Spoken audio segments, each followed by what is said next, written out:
د لوی سپېڅلي څښتن تعالی په سپېڅلي نامه چې ډېر مهربان او رحم کوونکی دی. ټولو قدرمنو کتونکو او اوریدونکو ته څوک چې به په دې وخت کې موږ په ژوندۍ بڼه ګوري او که څوک بیا موږ وروسته ګوري،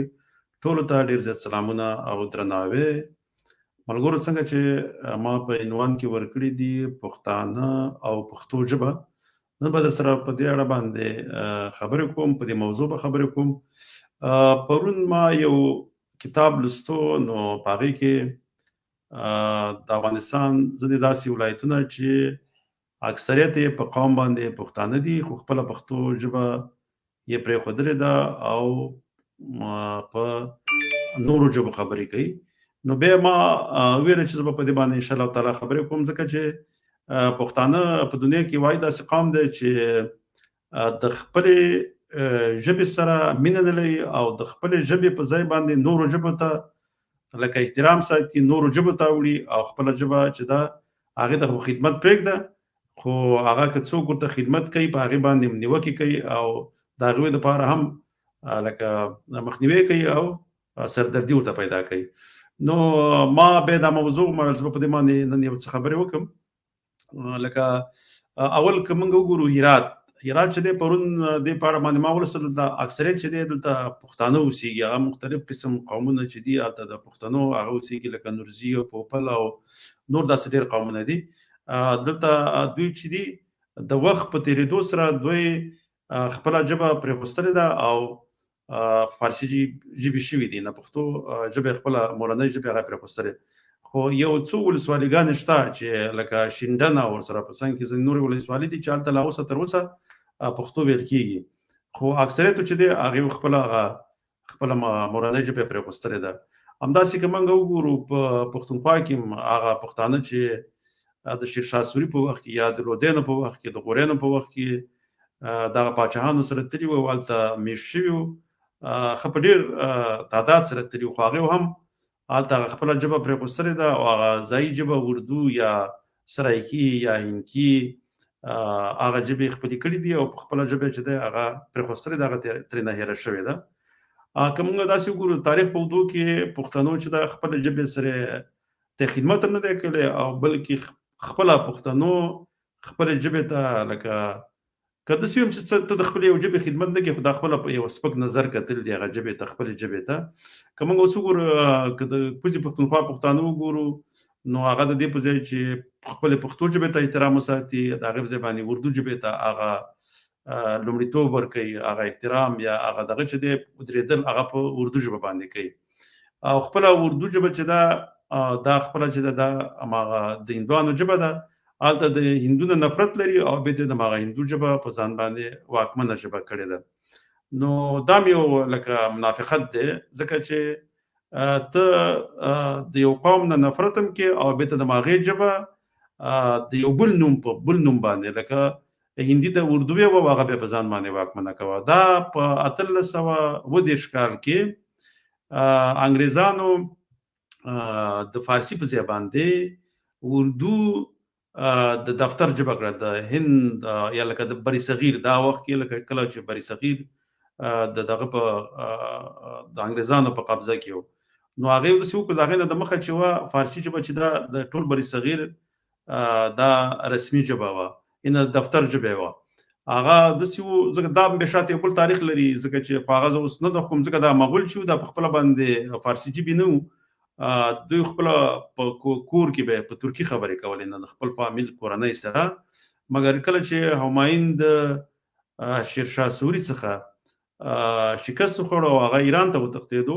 نو بیا د دوی د ایرانیانو نه کومک یا مرسته وغوښتله. نو ایرانیانو ورته وویل چې په یو شرط به درسره موږ مرسته کوو، او د شیرشاه سوري خو په هغه وخت کې شهید شوی و، خو د هغې هغه زامن او واکمنان چې پاتې وو د هغې سره به موږ تا سره ودرېږو، د هغې سره به ستا سره جګړه کوو، بېرته به تا ته واک اخلو، خو د هغې نه وروسته به بیا ستا د دفتر ژبه چې ده دا به بیا فارسي. هغه ورسره بیا همایون ومنله او هماغه و چې د مغولو په ټوله واکمنۍ کې فارسي ژبه چې وه هغه د ټول بری صغیر واکمنه ژبه وه، دفتر ژبه وه، نو همدې په خاطر باندې په هغه وخت کې فارسي د ډېر خدمت کېده. خو چې کله انګریزان راغله هغه د خپل پالیسیګانو په وجه باندې هغه فارسي ژبه هغه په دې پیدل چې د دې واکمن لکه د دې ځای اوسیدونکي چې دي دا خو فارسي ژبه نه دي، لکه د دوی خپل چې دي هغه هندي یا هندي ژبه باندې خبرې کوي. خو دغه ته دغه د اردو دغه ورته کوم نوم او همدغه په عربي یا فارسي رسم الخط باندې واړول او همدغه د بری صغیر رسمي ژبه کړه د فارسي پر ځای باندې، چې په وخت کې به په هندوانو په همدغه رسم الخط باندې په دفترونو کې کارول، خو هغه یو مخالفت کوي، هغه ویل چې دا باید منګه په دیوانګري ورته وایي چې بل رسم الخط دی چې باید په هغې ته واړو. نو هغه بیا خپل کوشش وکړو او هغه دغه چې دی د اردوی لکه هندي ژبه په هغه بل رسم الخط چې کړه اړوله، نو په دغه وخت کې دغه مسلمانان او خپل ما د هندوانو په منځ کې یو تضاد پیدا شو. هغه ویل چې دا خو باید په دغه اسلامي عربي رسم الخط ولیکل شي، او هغه په هغه باندې ویل چې په دې باندې لکه دا یو بل دغه شوره د بری صغیر د تقسیم د پاره تیاری مسلمانانو به ویل چې بس موږ ما اردو ژبه غواړو. نو ځکه چې کله قائد اعظم پاکستان جوړ دی ویل چې د ټول دغه منطقې چې په پاکستان کې شاملېږي د دوی ژبه به اردو، راته دا چې په دغه کې لکه دغه د خپل هغه دغه ځای اوسیدونکي و یو لکه اردو ژبه نه و، دغه هندي ژبه چې و، لکه د سیندیانو د پنجابیانو بلوچانو پښتنو په وخت ورسره بنګالو د یو قوم ژبه چې و اردو نه و، خدای په زوره پر دوی باندې واکمنه او د دفتر ژبه کړه. کله چې وجبه دفتر ژبه کیږي هغه واکمنه ژبه کیږي او هغه به په هغه ټول قوم باندې مسلط ژبه کیږي. او ورسره په څنګ کې په بنگال کې دا کار وکړو. بنگال خلک هغه یو غیرتي خلک دي، منګه سيو چې پښتانه غیرت لري، که پښتنو غیرت لري اول به دغه اردو ژبه د انګریزي ژبه او د فارسی ژبه نه ځان خلاص کړي، منګه د نور ژبه سره ان لکه تزان نه لري. خو په خپل سیمه باندې چې کوم کې پښتانه وسی کې په دوی خپل پښتو ژبه واکمنه کړي، لکه څنګه چې بنگالیان وکړو. بنگالیان هم دغه بنگلا یا بنگالي په خاطر باندې د پنجابیانو ازادي واغستله. وسی اقتصاد هغه پر کپټیو چې وته وای هغه هم د فی کس آمدنی چې ده د پاکستان نه زیاته ده، البته تقریبا 2300 ډالر فی کس آمدنی ده د هر بنگالي چې د بنگال ټول نفوس راټول کې هغه دغه هغه شتمنۍ چې کوم کال کې څومره جوړي هغه په بیت تقسیم کې هغه فی کس آمدنی هغه دومره د پاکستان 1200 ډالر ده. نو که به وګورو د افغانانو دوی نم ځای په دغه خدای ولس د څرول لسیږي کیږي څولې کول نه زیاتو شالته جګړه روانه ده. په یو هیواد کې دومره وګړه جګړه وشي هغه خو آمدنی په کس هغه خپل ټیټه سي ترقی نه کوي. نو به دغه چې دی لکه هغه دغه چې هغه خپل ځان ته ازادي واغستله، خپل جبه په ځان واکمنه کړه، خپل بنگالي قوم په خپل خاور باندې حکیم شو، پاتې شو پښتانه چې دي هغه لکه دغه نور سیندیانو بلوچانو او خپل سرایکی خو ځخه راغله اردو ته ورته ژبه ده د پنجاب د واکمنۍ لاندې ژوند تیری او دغه اردو ژبه په ځان باندې واکمنه کړې ده. که چیرته به دوی به وایي کنه چې د پنجاب هم د خپل ژبه نه خو به د شل چې د پنجاب او اردو تقریبا 80% دا یو ژبه ده، صرف په خط تلفظ کې لږ فرق شته دی، نور ټول ژبه یو ده. که یو پنجابي په اردو ژبه باندې خپل کورنۍ سره خبري وکي او اردو ژبه هم شي به ته کو غواړي صرف 3 میاشتو کې هغه خپل ژبه ته کولای شي چې په پنجابي ژبه خبري وکي، کوم کمال اردو ژبه ته مختلي. مګر یو پښتون کچیرته سرایکی ژبه ته یا اردو ژبه ته واوړي هغه نه بس به پردیش ځکه هغه به په ډیر سختۍ باندې کولای شي چې په خپل ژبه ته راوړي، ځکه چې دوی په منځ کې ډیر زیات فرق دی د پښتو اردو سرایکی او د نور ژبه په منځ کې. نو پنجاب هم دغه تخنیک نه کار اخیستل د ژبه په نور باندې واکمنه کړې ده، ځکه چې دا غوښ سره په وجبه ده لکه د پنجابي سره صرف قد تلفظ کې لږ فرق دی، مګر د نور ژبه نه په ډیره مختلفه ده. نو مقصد مې دا و چې لکه که هر څومره پښتانه د هندوانو نفرت کوي مګر به هم د هغه د ژبه په غلامۍ کې دي. نو که واقعا د هندونو نفرت لري دغه ژبه نه ځان خلاص کړي چې د اردو په نوم باندې پتا باندې کومه ژبه ده او ستا په دفتر کې چلیږي، ستا خپل ژبه یو سایت ته کړی ده او ته د هغې د ژبې غلامي کې همداسې که موږ دغه راواخلو دا په افغانستان کې نو ما مخکې ویل چې دغه هرات شو غور منطقې شولې په دې کې هم د خپل دغه ځای اوسیدونکي چې د پښتانو خو اوس هغه فارسي ژبې شوي دي، لکه څنګه چې په دغه سرایکي بل چې ورته وایي چې دا کې ډیر زیات پښتانه اوسېدل چې د نیازي ترین جدون او دغه نور قومونو هغه هم د خپل ژبه پرې خوستلې ده دغه نورو ژبو ته اخیستلي دي. نو د دې لپاره یو کار پکار دی چې پښتانه د خپل ژبې سره مینه پیدا کړي. که زمونږ ملا دی، که هسې تعلیم یافته دی، که هر څوک دی، خو هغه د خپل ژبې سره مینه نه لري، ځکه د هغې یو غټ علت دی د په پاکستان کې د مدرسو نصاب هم په اردو باندې تدریس کیږي. نو چې خپل په کومه ژبه کې به زده کړې کې به هغه ژبې سره ستا علاقه هم زیاتېږي او په هغې کې به نوره مطالعه هم پکې کې به د هغې د خپل ژبې سره زیات سروکار د هغې ژبې سره شي. که داسې موږ راواخلو لکه دغه نور جدید کوم تعلیمونه چې دي دا هم په اردو او په انګلیسي دي په پښتونخوا کې. نو هغه که څوک هسې تعلیم کوي هغه هم د اردو او انګریزي یا انګلیسي ژبې طرف ته ځي. همداسې که موږ افغانستان کې راواخلو هلته هم هغه منطقي چې لکه پښتانه پکې لږ په تناسب کې سره برابر وي، هلته هم بیا اکثره دغه تدریس چې دی هغه په فارسي ژبه کېږي. هلته هم چې څوک په فارسي ژبه باندې زده کړې وکړي نو د خپلې ژبې نه زیاته مینه هغه د فارسي سره وي، بیا ورو ورو د خپلې کورنۍ سره هم ورو ورو په فارسي ژبه باندې شروع کوي. نو ورو ورو هغه خپله د وخت په تېرېدلو سره خپله ژبه پرېږدي، هغه نو دویم درېیم نسل چې دی هغه بیا هغه بلې ژبې ته وړي. نو که چېرته موږ په خپلو ژبو کې خپلو ماشومانو ته د زده کړو لاره برابره کړو او هغې ښوونځو کې د ټول پښتو ژبه ورښودلی شي او وروسته سره په دفتر کې هم پښتو ژبه د دفتر ژبه هم شي، نو بیا به زده کړې په پښتو خلک وکړي. خو مګر که بیا هم ستا دفتر په اردو، انګلیسي او فارسي ژبه باندې بیا هم پښتانه ماشومان خپل هېڅکله به خپل بچي پښتانه پلاران به هېڅکله خپل ماشومان بیا دغه نورو ښوونځو ته ونه لېږي چې هلته په پښتو ژبه باندې دغه کېږي، ځکه بیا هم هماغه ښوونځو ته لېږي چې په اردو او انګلیسي باندې، ځکه چې وروسته ورته د کار پیدا کولو کې ورته زمینه ښه برابروي. او افغانستان کې به هماغه ته چې وروسته ستا په دفتر کې ټوله فارسي او ته د پښتو نه خلاص یې، نو بیا به د مور او پلار به بیا ماشومان هماغه ښوونځو ته لېږي چې وروسته به د کار زمینه برابروي. لکه څنګه ګوره د انګریزي ژبه خو انګریزان خو هلته داسې نه وو چې لکه دومره تعداد کې نه وو چې د خلکو ژبې انګریزي کړه په هند کې، خو دا چلو چې دفتر ژبه ورته انګریزي کړه نو روزګار ټول د انګریزي ژبې سره وتړلی شو. نو هر پلار او مور به دا کوشش کوي چې ماشومان نو ته په هغه ژبه باندې زده کړې ورکړي چې په هغې کې وروسته کار وي. نو هغې به هم دغه ماشومان بیا ټول هماغه انګریزي ښوونځو ته لېږل او ورسره په څنګ کې دغه اردو په هغه وخت کې د فارسي په ځای باندې دغه چې دفتر ژبه یې کړله ورسره په څنګ کې نو بیا به دغه اردو ژبې مکتبونو ته هم خلک تللي، ښوونځو ته به خلک تلل.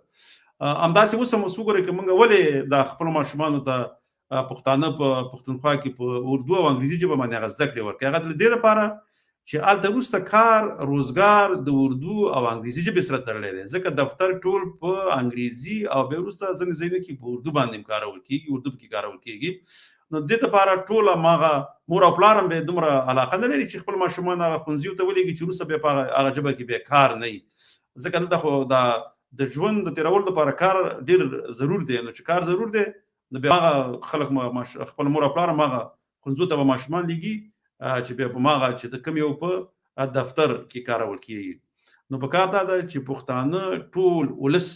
په دې باندې پوه شي چې خپله ژبه د دفتر ژبه کې که هر حکومت راځي هغه باید په هغې باندې فشار راوړي چې دغه ژبه که هغه د پښتونخوا او که په افغانستان کې چې په دفتر کې وکارولی شي. نو چې کله دا په دفتر کې وکارولی شي دا خپله د تجارت او دغه ژبه کېږي، د اقتصاد ژبه کېږي، ځکه تجارت ژبه ځکه ورسره کېږي چې ته یو دفتر ته که یو تجارت هره څومره کمپنۍ چې بیا ته دا دفتر ته یې حکومتي دفترونو ته کله لیک لیږي نو مجبوره دی چې په هماغه ژبه کې ولیکي چې کوم یو ژبه دفتر کې پکارېږي. نو داسې خپله اتومات هغه د تجارت ژبه هم هماغه ژبه کېږي چې کوم چې دفتر ژبه وي. نو دغه ټول روزګار ورو ورو بیا هماغه ژبې طرف ته ځي. نو په دې باندې باید موږ د خپل پښتانه خپل پښتون ولس راول په دې باندې پوه کړو، ځکه دا ډېر اردو ولس دی د خپل ژبې مقابل کې. نو دغې ته کار کول پکار دي، که هغه مدرسې دي او که ښوونځي دي که هر څه دي دا ټول باید په پښتو ژبه شي، ورسره دفتر ټول په پښتو شي. موږ ته پردۍ ژبې لکه اردو ژبه موږ ته ښه اسلامي ژبه ښکاري، مګر خپله ژبه بیا په دې باندې چې کله چې ژبه کېږي بیا موږ داسې دغه کېږو، دا یو قسم مذبذبه کېږو. ما د متقي د طالبانو وزیر خارجه چې دی د هغې یو خبره مې واورېدل، هغه په خیبر تلویزیون کې هغې نه پوښتنه وکړه چې خیبر تلویزیون څنګه دی؟ هغه ویل چې نه ستاسو تلویزیون صحیح تلویزیون دی یا ښه تلویزیون دی. خو داسې یو چې و هغه څه ویلي نو بیا ماته یو سوال پیدا شو، تا ځکه ښه تلویزیون دی که هغه ازادي چې په کومه خیبر تلویزیون کې ده هغه عمر الازادي زمونږ شمشاد او ژوندون هغه پښتو تلویزیونونه چې په افغانستان کې وو هغې کې نه وه. خو ځکه چې د دې مشر چې دی هغه پنجابی دی، دا ایس آی سړی دی، ځکه هغه دې په خاطر باندې دا اولنی خیبر تلویزیون چې جوړ شو دا یو پنجابي جوړ کړو، یو پنجابی سرمایدار و چې هغه یې جوړ کړو. ځکه دا دې په خاطر جوړ کړو چې د ایس آی هغه ځینې مغرض هدفونه یا موخې چې وي چې د هغې د لارې پر مخ باندې ویسي. صحیح ده، هغه صحیح ده، ژبه په پښتو وه، خو پښتو هم داسې پښتون نه ده چې ستا د پاکه پښتو ته دغه کېږي، هغه داسې پښتو دغه کېږي او بل داسې په ډول باندې هغه پروګرامونه ورته جوړول کېږي چې د پښتون نه کټر پاکستاني یعنې پنجابی ته جوړ کړي. ځکه د هغې هغه دغه پروګرامونو هغه دغې داسې ځکه ماشوم باندې باید څنګه په هغې په روحیاتو باندې اثر وکړي او هغه څنګه پاکستاني جوړ کړي ورو ورو د پښتو نه واړی. نو ځکه هغه هم دې په خاطر باندې دغه اولنی تلویزیون چې کوم یې و هغه پنجابي جوړ کړو. بیا هغه پنجابي په دغه تلویزیون کې دومره ګټه وکړه چې ورسره په څنګ کې کیو2 چې یو انکو تلویزیون هغه هم جوړ کړو چې انکو هم تقریبا هغه پنجابي ژبه د لهجه کې فرق دی، هم د دې پیسو باندې هغه چلېدو ځکه چې دا خو اولنی د پښتنو تلویزیون دې ته ډېر اعلانات او هغه شیونه ډېر زیات راتله، نو دې ډېرې ګټې کولې. نو خبرې رانه اوږدېږي انشاءالله تعالی. زه چې ما خو د هرات باره کې لږ ویل، نور هم بیا ګورم، نو انشاءالله تعالی هغې باندې به بیا خبرې کوو. نو دې باندې لږې نورې خبرې به هم کوو، خو ملګرو دغه دی دا زه به انشاءالله تعالی پاسې تقریبا خو ما خپله ځم ځینې کارونه دي بیا هغې سره هره ورځ نه شم، خو زه کوشش کوم چې راځم، ځکه هغه کتونکي هم بیا چې هره ورځ نه راځو بیا هغه کمیږي او زه غواړم دا خبرې زما لکه ډېرو پښتنو ته ورسیږي. لکه هغه دې دپاره چې زما مقصد دا دی چې دغه پښتانه د خپلې ژبې سره مینه پیدا کړي او لږ بیداره شي او خپلې ژبې ته کار وکړي. نو د دې لپاره زما دغه مقصد چې دی. او بل دا چې پښتانه لومړی باید پښتانه شي، که هغه مذهبي ګوندونه دي او که دا نور ګوندونه دي، په یو بل باندې دغه تورونه پورې کول پرېږدي، یو بل ته لاس ورکړي او د دښمن چې هغه اولنی دښمن چې دی پنجابی دی بیا دا نور دي د دې په مقابل کې ودرېږي او د لوی افغانستان د جوړولو لپاره کار وکړي. نو انشاءالله تعالی دې لپاره به راځو، زموږ همدغه موخه ده او انشاءالله تعالی نور ملګري به هم ځان سره په راتلونکي کې زه راولم. خو بیا ځینې وخت کې ډېر زیات دغې ده بیروبار له شانته دغې د خپل کارونه ډېري او بیا ځینې وخت چې دلته هم بیا یو وخت کې زما سره به چې ته په دې سټوډیو کې لکه تعداد زیات شو، بیا کله کله به پکې داسې کېدو چې لږ دا یو بل ته بل شان ستغې سپورې هم ویل کېدلې. بیا کوشش مې دا ومال چې بیا که راولم صرف یو یار دپاره بیا یو میلمه راولم، ډېر نه راولم. نو ځینې ملګرو دا دغه کړي دي څرګندونې کړي، دا به زه وګورم او بس بیا به پروګرام ختم کړو. صبر کوئ که دغه ما اوس صحیح کار نه کوم.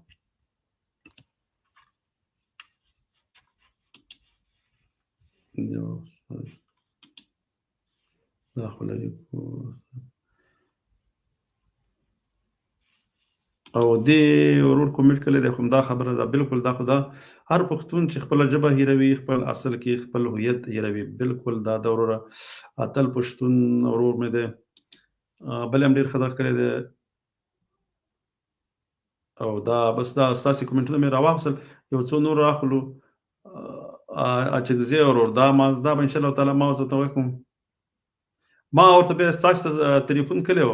خو بیا تاسو په وخت کې دغه نه شول. انشاءالله تعالی زه به بیا یوه بله ورځ تاسو ته بیا دغه کوم، دا بلنه به ته در کوم انشاءالله تعالی چې پروګرام کې راسره راشئ. اچکزي صاحب نو خوشحاله اوسئ.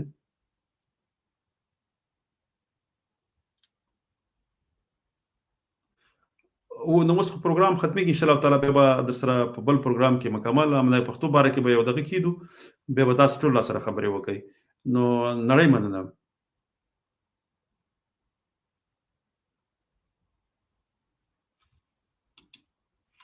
او دا خبره هم داسې ده، پښتانه 8 میلیونه دي، د پښتنو صرف 3 اکیډمۍ دي په کوټه، پېښور او کابل کې. ده بالکل دا خو دا هغه لکه مخکې ما په دې خبره وکړه که نه، لکه چې یوه ژبه کله د دفتر ژبه شي هغه بیا خپله لکه پرمختګ کوي. لکه ما دا یو مثال هم راوړه، لکه څنګه چې انګریزان راغله په وخت کې څوک په بر صغیر کې په انګریزي نه پوهېده، په هغې دفتر ژبه کړه، ټول خلک مجبوره شول د کار په خاطر بیا هم هغه ژبه زده کوله. ټولو کې لومړی چې دی دفتر دی او دا چې د پښتنو خپله ژبه دفتر نه همیشه بار ساتلې ده. که پښتانه پاچاهان هم راغلي دي هغه کار یې ورته نه دی کړی. نو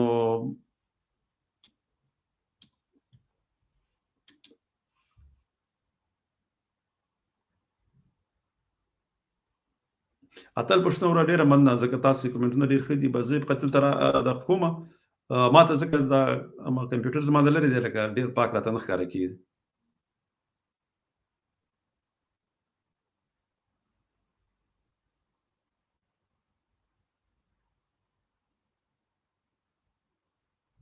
او تا ته داسې لکه د شهباز خان شاهین ورور دغه به د بری صغیر له مسلمانانو سره تر ټولو غټ ظلم بیرته پنجابستان وکړو ځکه چې د فرنګي یو چالو دا فرنګي یو چالو چې هغه مسلمانان سره جدا کی او دویم پالیسی دا و چې پښتون قوم هم سره جدا کی. کومنټ مې درولستو شهباز خان شاهین وروره خان جفار دغه لیکل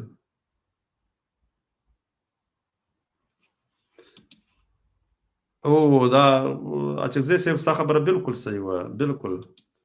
خان جعفر ورور ډېر ښه څرګندونې لیکلي دي الله دې خوشحاله لره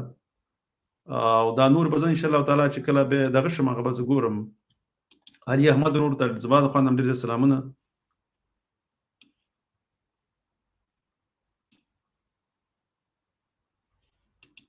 ښه تر بله ویدو پورې په لوی الله جل جلاله سپارم خوشحاله ارامه او سوکاله ژوند ولرئ تر بیا د لوی الله جل جلاله په امان.